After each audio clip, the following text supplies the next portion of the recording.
Why do we always procrastinate, even when we know the consequences? Firstly, did you know that with every month that passes, your knowledge can become outdated and obsolete? Your knowledge needs to be continuously cultivated, accumulated, and developed every single day. Otherwise, you'll fall behind and grow lazier with each passing day. Take everyday work, for example, or this. You have a report due in 3 weeks. 3 weeks is plenty of time, right? And yet, there you are, tidying your desk, reorganizing folders on your computer, watching a few just 5 minutes videos, and then you look up, and it feels like it was only just 3 weeks. But now the deadline is only 2 days away. You pull an all-nighter, writing in a panic, promising yourself, next time I'll definitely start early. But next time, the exact same thing happens again. If this sounds familiar, you're not alone. Procrastination isn't laziness. It's a biological battle playing out inside your head, between two parts of the brain with completely opposite goals. And once you understand that mechanism, you'll start to see a way out. The battle between two brains.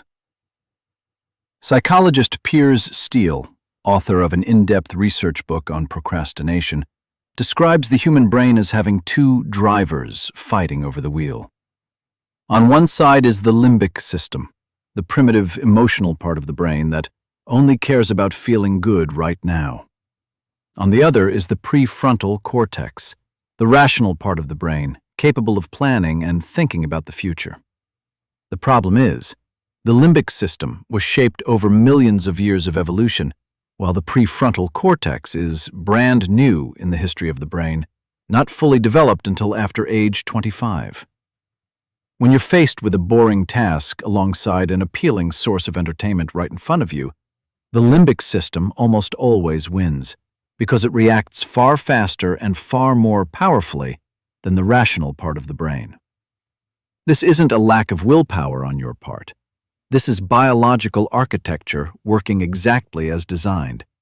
It's just that the design was optimized for a world with no deadlines, no financial reports, no homework. Present bias and the marshmallow. In the late 1960s, psychologist Walter Mischel at Stanford University ran a now famous series of experiments with preschool children. Each child was placed in front of a marshmallow with an offer: eat it now, or wait 15 minutes for a second one. Some children ate it immediately. Others found every way possible to resist the temptation, turning away, singing to themselves, even pretending to sleep. This experiment illustrates a phenomenon behavioral economists call present bias. Our brains value a small reward right now far more highly than a bigger reward in the future, even when rational calculation clearly shows that waiting pays off more.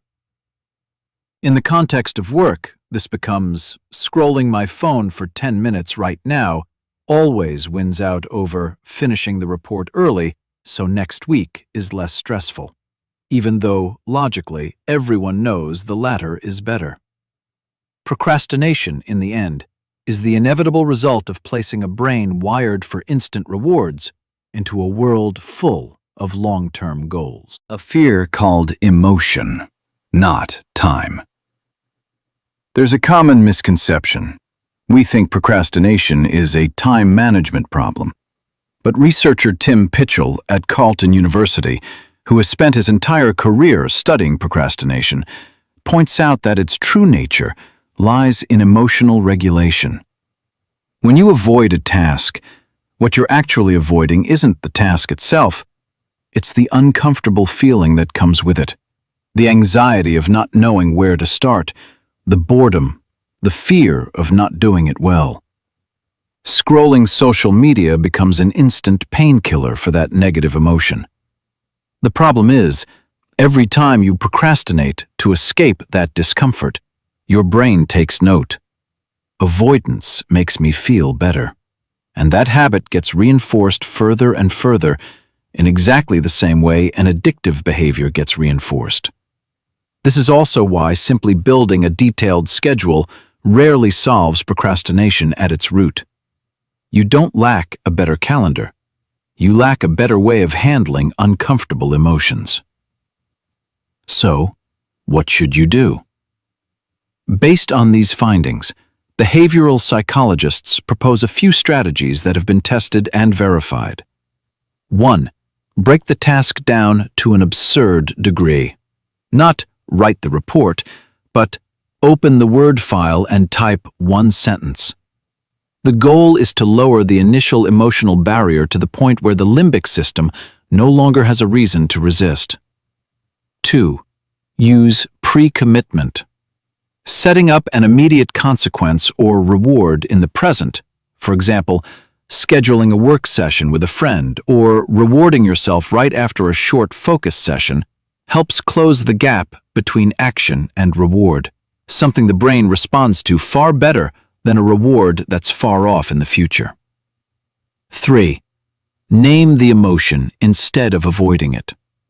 Pitchell's research shows that simply recognizing, "I'm avoiding this because I'm anxious, not because I'm lazy," already significantly reduces procrastination because it puts the prefrontal cortex back in the driver's seat. Conclusion.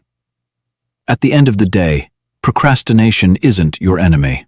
It's just an old survival instinct trying to protect you from a little discomfort. But here's the truth. That discomfort never actually goes away by avoiding it.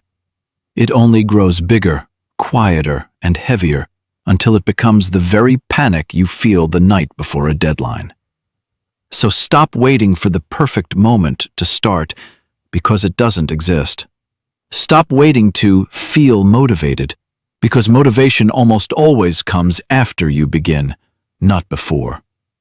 The only way through is to face the task right now, exactly as messy and imperfect as it is. Start small, start ugly, start scared. Just start. Because every single day you choose to face your work instead of running from it, you're not just finishing a task.